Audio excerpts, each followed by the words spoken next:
The trilobites, did they spend any time on land the way a horseshoe crab does? Or did they... No, I don't think so. I think that there may have been some that just ventured a little bit into, into the mud flats, but they like to be near seawater. They never went into fresh water.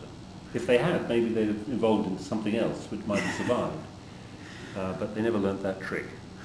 So I mean, things like pillbugs, that you can still find in your garden or even in Philadelphia. These things that roll up into little balls. I mean, most of their relatives are marine. So they came through fresh water and onto land. Trilobites never did that, certainly. How closely related is the horseshoe crab?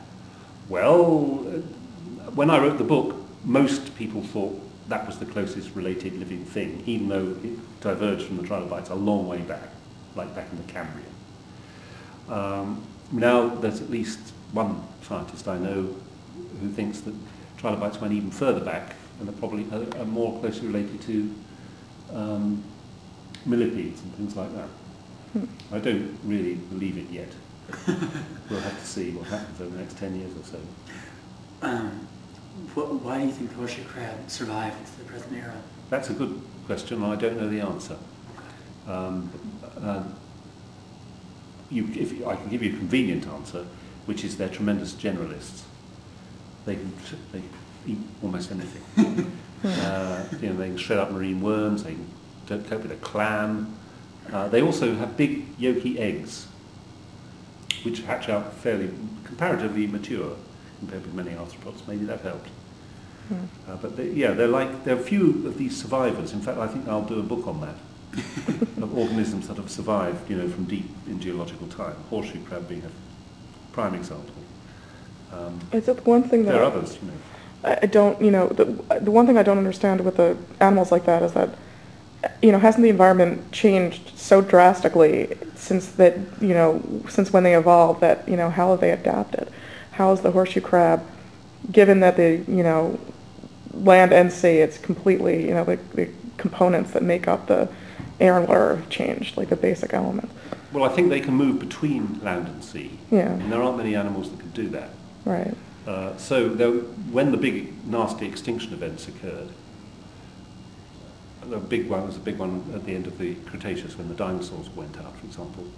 It's quite possible that they could kind of crawl out under piles of rotting vegetation and just keep a marginal existence going to the crisis time. You can kind of visualize it because they're pretty tough animals. Harder to think why the pearly nautilus, alone of all the hordes of its kind that once lived, why that one alone survived, and I don't know the answer. It's funny you mentioned the yolky eggs. As I've heard, you have tasted them. Oh yeah. Where was that? That was Thailand. Ah. When I went to a restaurant with the people I was doing field work there with, and they said, sit down, and there was one of these live tanks, which usually got yummy lobsters in and things, and in the live tank was a horseshoe crab. So I said to them, "You don't eat that, do you?" Because I know there's no meat on them. They're scraggy things. And he said, "Oh yes, it's very delicacy, but only for this week, or maybe this."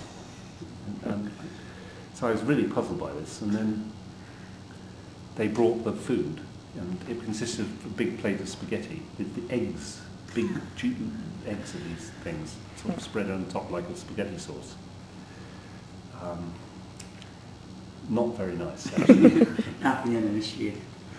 What kind of sounds do the trilobites make, if any? Well, I don't think they did. Okay. I mean, the only marine... In fact, do any crustaceans make sounds? The only sound you get from a lobster is when you put it in the pot. Oh, yeah.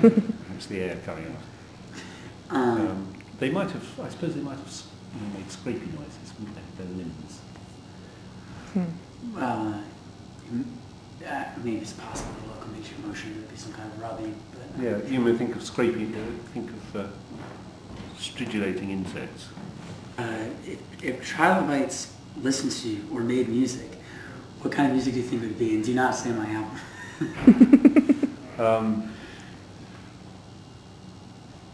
Well, I think you could sort of, if you were having a trilobite music scuttling along or swimming through, accompanied by music, the kind of music I'd hear would be like very complicated string orchestra playing in lots of different parts, you know, but still adding up to a meaningful whole. I imagine all their little limbs would have a kind of separate tune, if you like, but the tune would run in waves, so it would come back on itself. Undulating polyphony. Undulating polyphony, yes, something like that.